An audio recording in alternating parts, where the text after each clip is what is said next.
এজন্য ফেরেশতারা আপনাকে অভয় জানাবে, বলবে ইয়াকুলুনা সালাম, শান্তি তোমার উপরে বর্ষিত হোক। উদখুলুল জান্নাতা, প্রবেশ করো আল্লাহর এই জান্নাতে।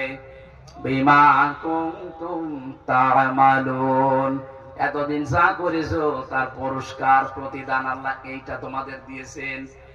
এজন্য আমরা জীবনকে যারা পবিত্র রাখতে চাই, এই পৃথিবীতে এত গুনার লাইন গুলো খোলা আছে, স্রোতের মতো মানুষ গা ভাসিয়ে দিচ্ছে। চরিত্রের উপরে টিকে আছি, আমাদের ইমানের উপরে। মরণের বিছানায় যখন আছাড় খেয়ে পড়বেন, দেখবেন অবশ্যই ফেরেশতা এসে জান্নাত দেখাবে।